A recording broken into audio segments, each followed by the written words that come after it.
First question, డేన్స్ వారికి సంబంధించి సరికాని అంశం ఏది? ఫస్ట్ ఆప్షన్, వీరు 1616లో భారతదేశానికి వచ్చి స్వల్పకాలం పాటు వర్తకం నిర్వహించారు. ఇది రైట్ వనే. వీరు 1616లో వచ్చారు. ఎవరు? డేన్స్ వారు. భారతదేశానికి డేన్స్ వారు 1616లో వచ్చి స్వల్పకాలం పాటు మాత్రమే వ్యాపారం నిర్వహించారు. నెక్స్ట్ సెకండ్ ఆప్షన్, వీరు తంజావూరు, సేరంపూర్లలో వర్తక స్థావరాలని స్థాపించారు.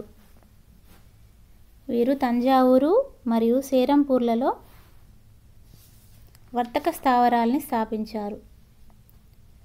తంజావూరునే ట్రాంక్విబార్ అని కూడా అంటారు.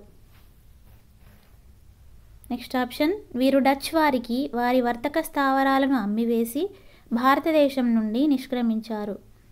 కాదు, ఇక్కడ వీరు డచ్ వారికి కాదు, బ్రిటిష్ వారికి వారి వర్తక స్థావరాలను అమ్మివేసి భారతదేశం నుంచి వెళ్ళిపోయారు. వీరు 1845లో భారతదేశాన్ని వదిలి వెళ్ళారు. Fourth option right వనే.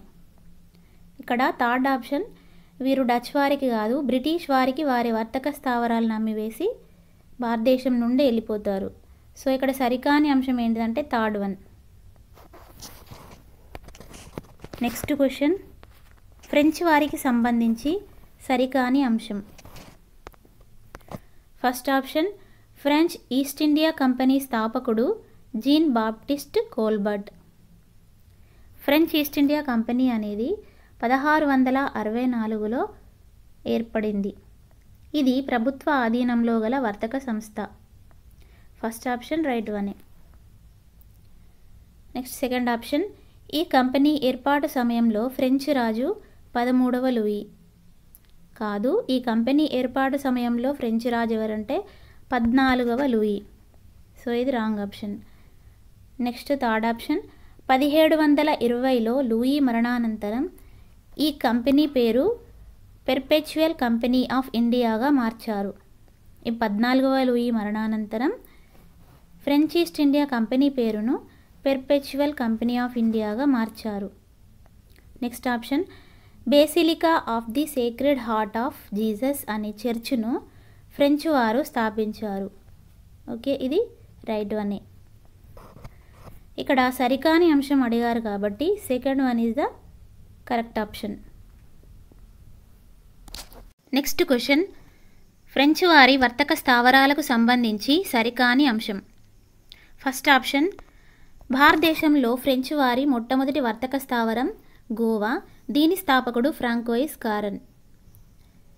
ఫ్రెంచ్ వారి మొట్టమొదటి వర్తక స్థావరం గోవా కాదు, సూరత్. దీని స్థాపకుడు మాత్రం ఫ్రాంకోయిస్ కారన్. ఈ ఫ్రాంకోయిస్ కారనే ఫ్రెంచ్ ఈస్ట్ ఇండియా కంపెనీకి మొదటి డైరెక్టర్. నెక్స్ట్ ఆప్షన్, తూర్పు తీరంలో మరియు ఆంధ్రాలో తొలి వర్తక స్థావరం మచిలీపట్నం. దీనిని నిర్మించినది మాకర్.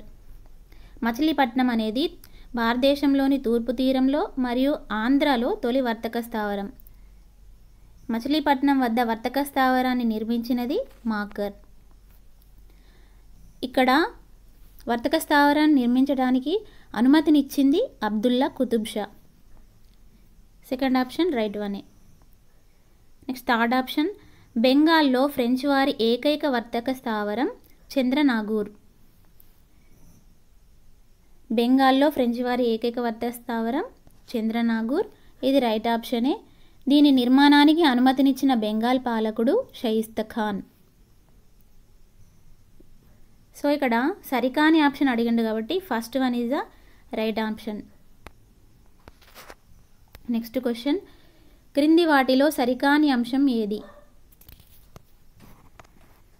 ఫస్ట్ ఆప్షన్, భారత్లో ఫ్రెంచ్ వారి ప్రధాన వర్తక స్థావరం పాండిచ్చేరి. The right వనే. ప్రస్తుతం దీనిని పుదుచ్చేరిగా పిలుస్తున్నారు.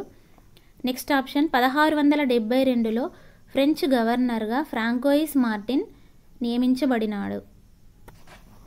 The right ఆప్షనే.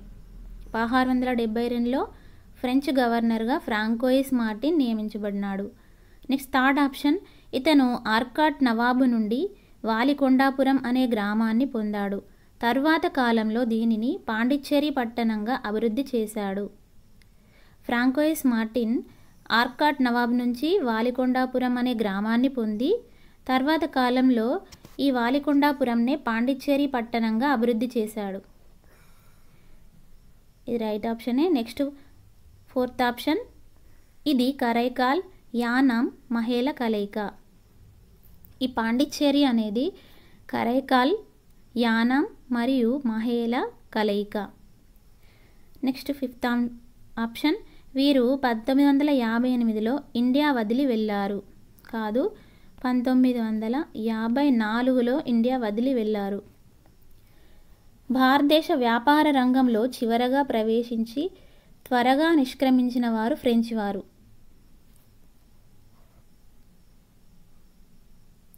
ఇక్కడ రాంగ్ ఆప్షన్ ఏంటిదంటే 5th one. Next question, French East India company వారి వర్తక స్థావరాలను జతపరచండి. సూరత్లో వీరు 1668లో వారి తొలి వర్తక స్థావరాన్ని స్థాపిస్తారు. నెక్స్ట్ మచిలీపట్నంలో 1669లో, చంద్రనాగూర్లో 1674లో, పాండిచ్చేరిలో 1764లో వీరు వారి తొలి వర్తక స్థావరాలను స్థాపిస్తారు. ఇక్కడ correct option capital C, A2, B4, C1, D3. Okay, thank you for watching. ఒకవేళ వీడియో నచ్చితే మాత్రం లైక్ చేయండి.